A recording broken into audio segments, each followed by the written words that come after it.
My name is Bob.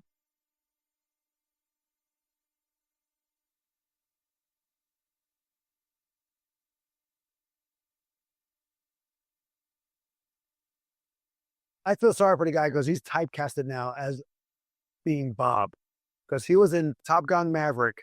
He was Bob as well.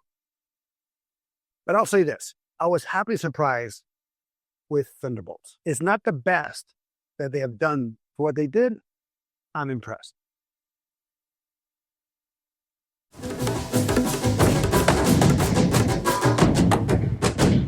Welcome back to Tales of Two Roads. My name is Angel, I'm Don. where we give you a review at least once a week. Spoiler alert. Now, how was your movie experience? My movie experience was actually really good. There was a fair amount of people there. I don't know about for you, but for me, it was a good portion. I didn't get a souvenir bucket. I might get one. AMC only had the limousine, which the limousine wasn't bad looking. It was just like Uh huh. this. It was about the size of the Batmobile from Todd McFarlane's line. It was big. Yeah, yeah, yeah. So what are you gonna do? You're gonna get the helmet, the Red Guardian's helmet. It looked like it fits. I don't know if you can because if I don't know how it is. I think you have to. I think It you. does pop off the bucket. Oh, okay, The Great Guardian's helmet is basically a helmet with a latch that comes open and it just right. will pop off the bucket. Well, I didn't get any souvenirs or anything like that. I was gonna get the cups similar to Wolverine and Deadpool, or drinks they had with the toppers on it. Similar to like this with the baby. That like that. But they have it with the characters. And Kim was like, nah. I was like, all right. Plus, it was like $15 and two drinks would have been that same price for one of those. So we're like, nah. But for my movie experience, it wasn't that many. For the what time did we see it? We saw it Thursday night. I think you went for 7:45. Yeah. I mean, other theaters that I saw of other times, it was more packed. For our theater, it was a little smaller and not so packed, which was fine. I like this movie because it answers a lot of questions or it returns to certain movies. Like with her, she's dealing with being alone. She's dealing with what happened in Black Widow Okay. and in Hawkeye, yes. So that you have those bookends, if you will, into this and where she's dealing with. And it's definitely told by her point of view. It starts with her and that opening sequence, it kind of like foreshadows what's going to happen later. When she's in the hallway with a room light and she's fighting those guards, and the silhouette looks like what happens later Yeah. with the people. Okay, well, thank you. The whole end sequence. Well, yes, the void. Yeah, and Light turns into a shadow. that's what I'm saying. That's like kind of. I was like, oh, I see what they're doing. I mean, granted, if you didn't see the previews, if you didn't see the trailers, you would not see that what happened there. But unfortunately, we run into them.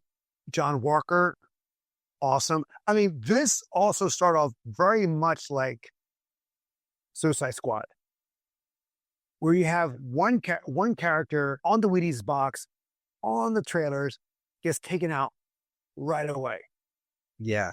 And I predicted that based on the trailer I saw, which I'm kind of okay with. Oh, me too. I've been okay if they actually did that character justice. Like if this was like their redemption movie and they did it justice to that character. But I was so burned about it before it didn't hit me that they got rid of the character. Right. No, I'm just saying, like, oh, When, like a new actor took up the mantle and said, "I am the new Ted," then I will. so that's the only reason why I'm thinking that's what they did it. Is the killer. Great end credits. I mean, I like the end credits they had there. I mean, the Fantastic Four at the end on the second credit, I was like, okay. But then again, that doesn't make sense because they're from the past. Around the same time as when not Tony Stark, Howard Stark was coming around, more or less. So I mean, I don't know. We'll see. We'll see. I'm not really looking forward to it. But here, I mean, it was almost like a redemption for all the characters. Ghost, Yes. her thing, her story, and this is what happened in Ant-Man and the Wasp. Here. Oh, me too. Oh, me too. Well, there she was kind of like one dimensional in Ant-Man and the Wasp, where here it's a little more fleshed out, Yeah. a little more, and you feel for her. Not Johnny Walker, John Walker. Granted, we got him in the Falcon Winter Soldier. We got a lot of his story. Here we got a little bit more. Like at the end of Falcon Winter Soldier, he went through like a pivotal. He was falling, Yeah. and that he rescued the people. He kind of like picked himself back up, but then here it portrays him as falling again, and he's even more jackass than he was before. Right. It's almost like he relapsed. Yes, and even worse. But I do like the taco shield. The taco shield is hilarious. And at the end, it's still there. He hasn't got fixed. That's not shit. I know, but he still tries, he still uses it. I don't know how, because it doesn't have the same function as it did before it got folded. But yes. And the Red Guardian, I'm sorry, stole the show for me. Stole the show for me. Oh my God. Absolutely golden.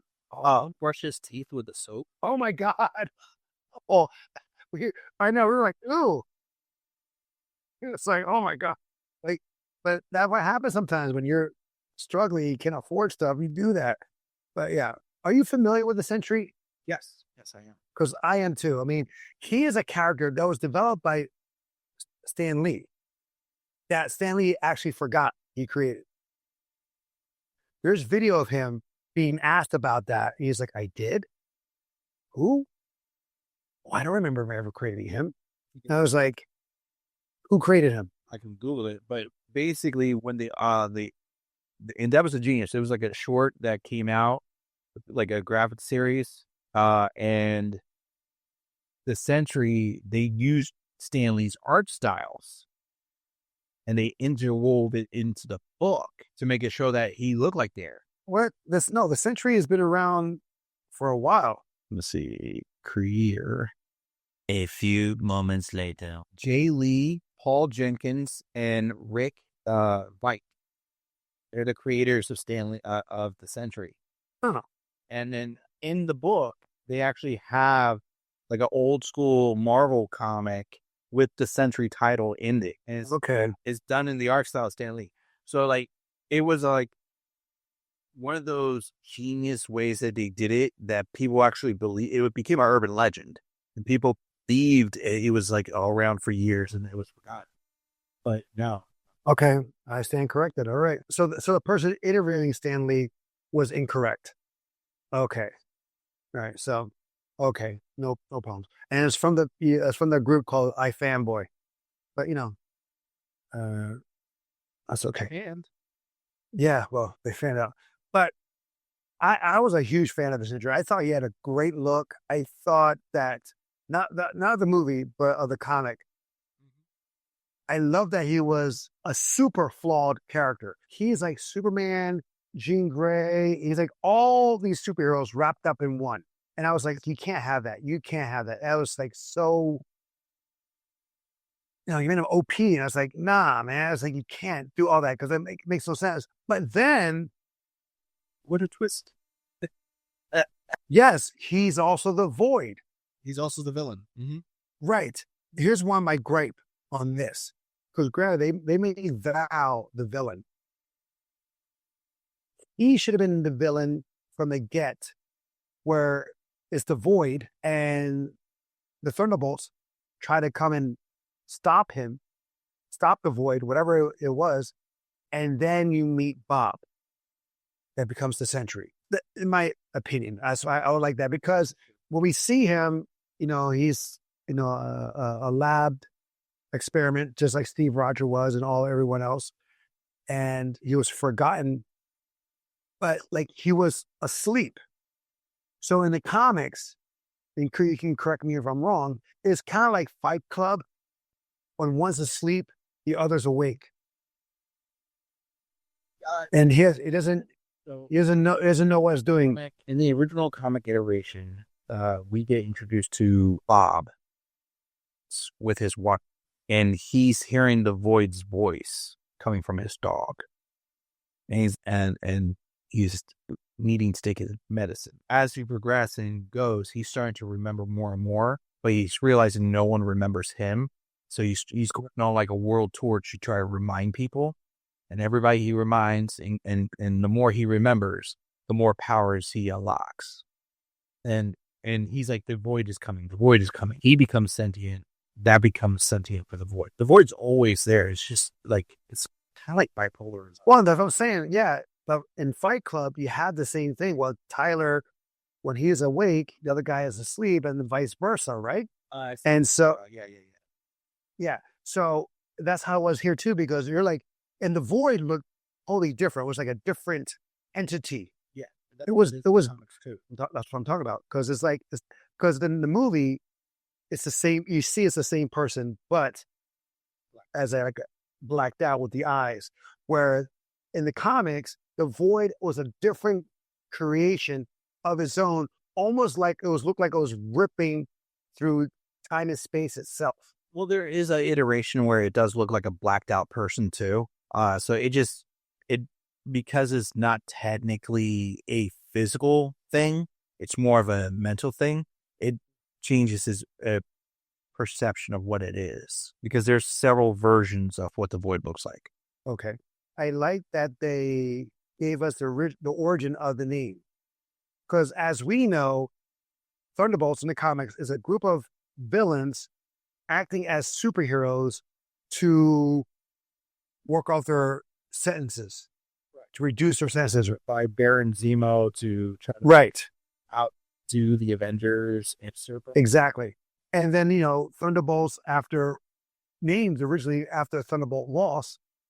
But here it's because of her soccer league or Pee Wee League, whatever. It was like, the Thunderbolts. I was like, oh, and that's why.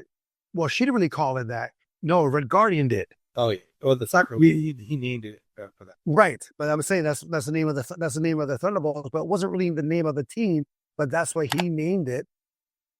And I love that, because it had an asterisk at it, and the asterisk was what I thought was like not the Avengers, but we come to find out they were actually the new Avengers, which is in the comic books. Yes, they do with the Dark Avengers. They with Norman Osborn as the Iron Patriot and all that stuff. Civil War time. Exactly, but the Sentry was part of both teams of the Dark Avengers and of the New Avengers. He was the same. They used him while everyone else was changed. The only gripe is that I thought that if would you have liked it to be closer to the comic, maybe, where like he's like, I'm Bob, and then as he's like he hints more to the void, and then like his memories coming back, and that's the thing that everybody's trying, or to be more present. I would have been like to have the void to be more present. And I mean, I'm not sure what the void's power is. I'm not sure if it's like that or how they showed it here. I can't remember if that's what happened. So the void does everything that Robert Reynolds does, but to like the umpteenth, it's him on restraint, basically. And so like him moving people and everything, that's part of his ability. But his ability is really matter manipulation. He has like some small area of reality warping ability, if I'm correct. So the idea of them being absorbed into another realm or dimension, kind of, of a braidscape, kind of he do that. He has mental abilities. So yeah, he like in the comics, he literally kills Asgardians like they're candy. Also, the house scene when we go to towards the end when we go to Rob's house, it kind of going to his memories and all this stuff. It kind of reminded me of Real Player One. Never watched it. You didn't? You didn't watch it with me? Here? Not Real Player One. Ready Player One. Excuse me.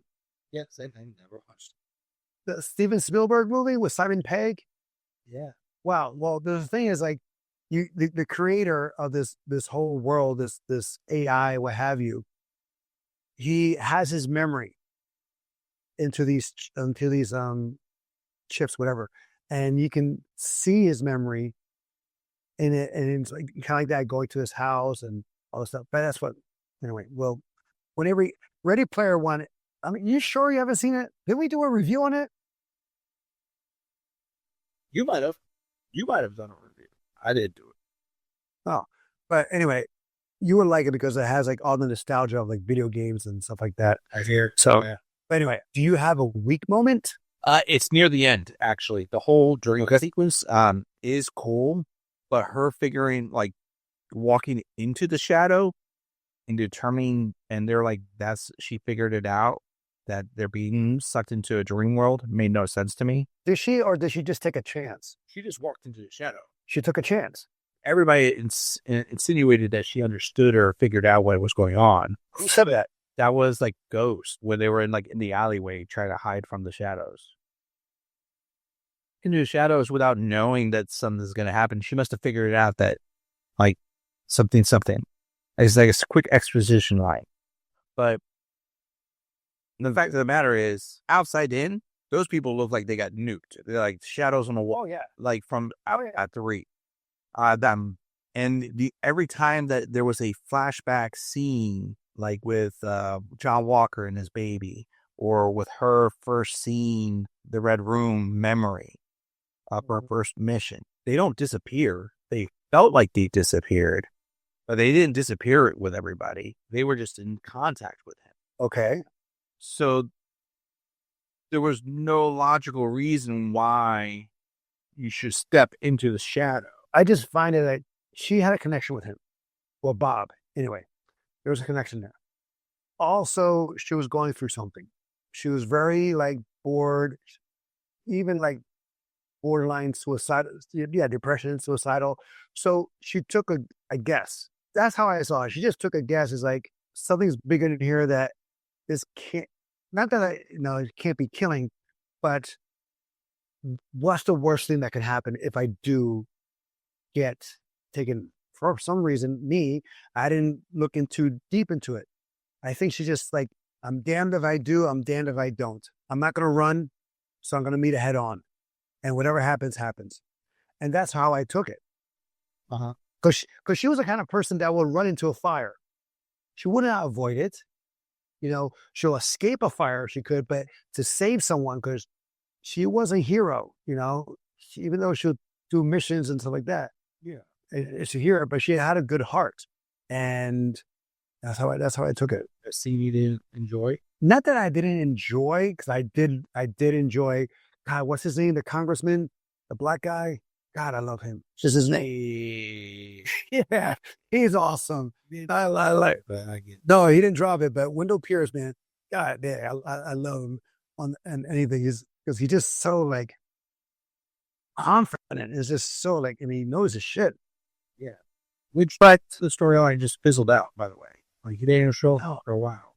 I know. Like, the investigation and all this stuff. It's like, oh, well, I guess it got shut down when she did, it was like her game plan, Val, that is, to make these guys the new Avengers. She just PR'd it. Sebastian Stan. I'm sorry. For him being a congressman, he looks like a bum. Well, I think she said, like, this was the shortest term. She's like, you lasted longer than I thought, but this is still the shortest term. But still, no, like I'm saying, in presentation, like the way he was or present himself in the Falcon and Winter Soldier, clean cut, shaven, all that stuff. And here, it's first part of his term, and then he just doesn't matter.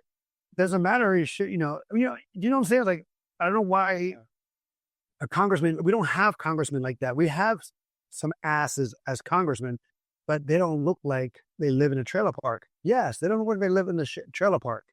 All hair, all raggedy, the sunny 5 o'clock shadow, all that crap. No, but here he does, and that's nitpicking. That is nitpicking. But again, the bantering, the chemistry with all the characters was awesome. That I was with them. Oh yeah, well that was where did I see that from? It's not Suicide Squad. No, not the trailer, because but one's going to kill one and the other one's going to kill others. It's a total mind fuck. But I think I've seen that somewhere before, and I just can't remember. Oh yeah, there's an old school movie. I just can't remember what it is either. It's like a comedy too, I think. But anyway, there wasn't that much action in this one. Actually, there's action in the beginning. There's action with those guys fighting, and then also with them trying to Yelena, excuse me, is taking down the professor at that building that she just blows it up instead. It was just Oh, good. she's like, I near that space. When I saw that, he goes like this. He goes, I'm like, oh. And then, she does a callback to Hawkeye. Hi. Yes, I know you have a crush on her. So, right now. I thought you said it's bulletproof ish. And the music comes on. Oh. So, the big gulps. No, but the big gulp, right? It says, don't drink it. Don't drink it. The limo gets flipped over. No one gets hit with the pee Gatorade or the pee big gulps. They didn't show the inside of the car being flipped. So, But the car got flipped. yeah, I'm just saying they just didn't. To me, I thought of it right away. I was like, oh. If I was Ghost, I would have phased out of the car instantly. But John Walker didn't. That was hilarious. That chase scene was also really good. Their interactions trying to escape, I enjoyed that. Yeah, and then the fight scene with Sentry actually wasn't bad considering. It wasn't, but it was good to show how overpowered he is. Yeah, I know. But it's more like, like a Jedi. Like, why even bother? Like, He is. no, I'm just saying, like, why even bother fighting physically when you can stop them with your mind? You can stop them telekinetically. You just go like this and they'll freeze.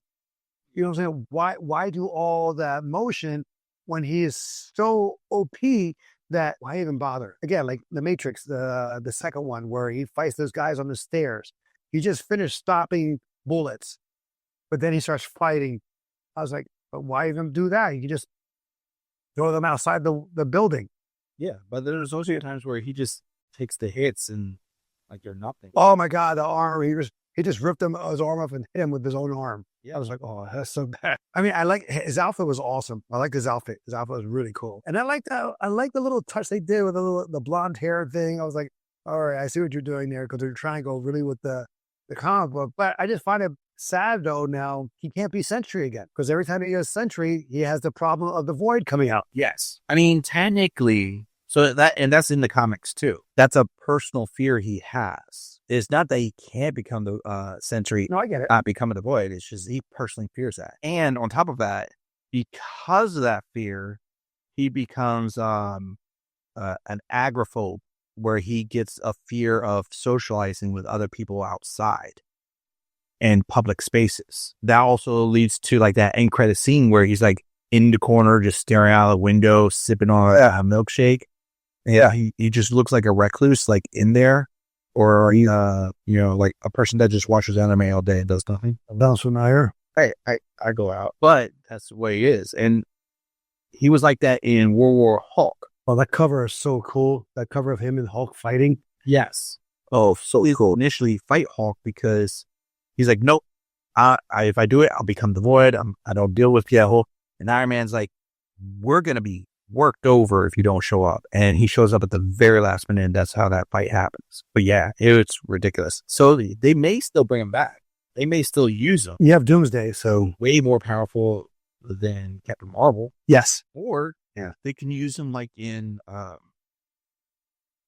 the Ragnarok storyline where they had the Dark Avengers and he gets influenced by another character. So instead of it being Val, it could be like Osborn. So the entire time during Dark Avengers, you think it's the Sentry, but it's actually the Void in charge the entire time.